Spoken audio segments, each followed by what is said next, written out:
Well, I will cover a more strategic view on the topic of open finance.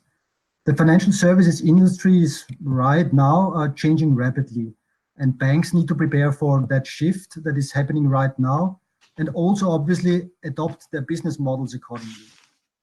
Platforms are definitely the key to success, and there are famous examples proving that point. Just think of Uber, the world's largest transportation platform that does not own a single car, or Booking.com, the famous booking platform, not owning a single hotel. And there are plenty of other examples. Customers love those solutions as they are convenient and easy to handle. And they actually expect exactly the same capabilities from their financial institutions. Especially the younger generation, they don't like to visit a bank, for example, to open an account. They expect such processes to be convenient and that they can be done from home in best case. Some of them, by the way, might have never been in a branch their whole lifetime. So that's also a different point of view.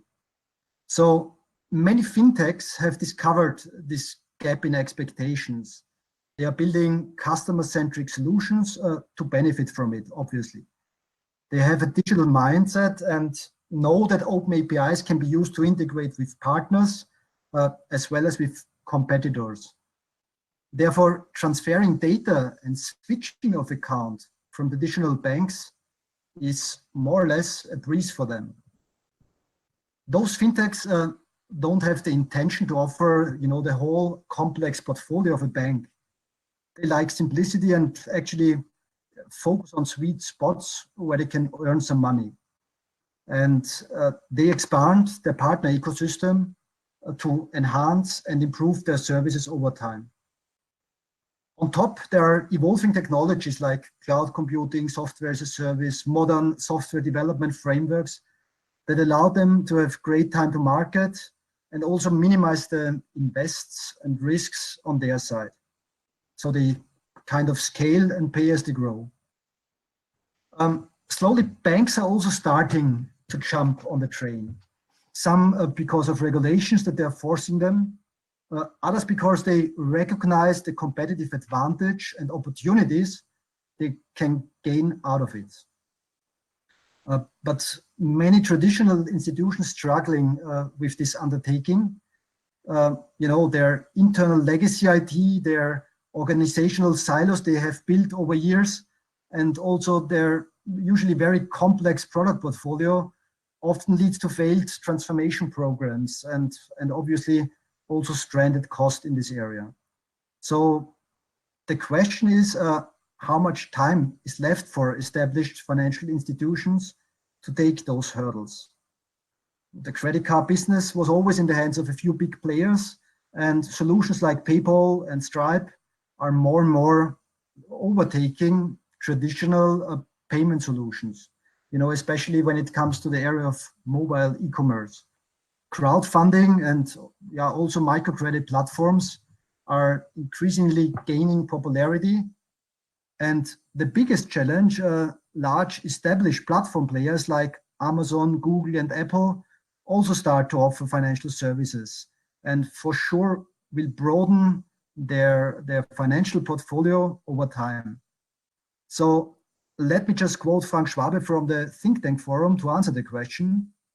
As a result, it is very likely that by 2035, traditional banks and saving banks will largely retire because they have lost the client interface to major online, retail, big technology, and social media brands. Well, at least something to think about. Dominik, next slide. Thank you. I really love this German fintech overview. It actually perfectly shows the rapidly growing platform ecosystem. There are solutions for savings, credits, payments, e-commerce, accounting, and many more. For consumers, as well as for small to medium enterprises. Many of them very well designed and usually offered on a low monthly subscription basis. So those platform businesses are aware that they are competing. Nevertheless, their strategy is to partner and integrate with each other in order to offer more comprehensive end-to-end solutions for their clients. By the way, that's just Germany. So I would be really curious how a visual illustration of the worldwide fintechs would look like. What do you think? Will those fintechs survive? Well, I doubt it. At some point, the usual consolidation dynamics, including mergers, acquisitions, will set in. Nevertheless, those fintechs are here right now, and they are ready to take their share of the revenue from traditional financial institutions. Next slide, Dominic, please. Thank you. So, what strategic choices do financial businesses have to survive in the new area of finance? For sure, banks can no longer rely on closed shop offerings. They need to open up to benefit from open finance opportunities on the one hand, but also to make up for the areas where open finance will lead to squeezed margins on the other hand. They can obviously go for the defense strategies that you can see on the left to maintain the status quo, and defend their current business model.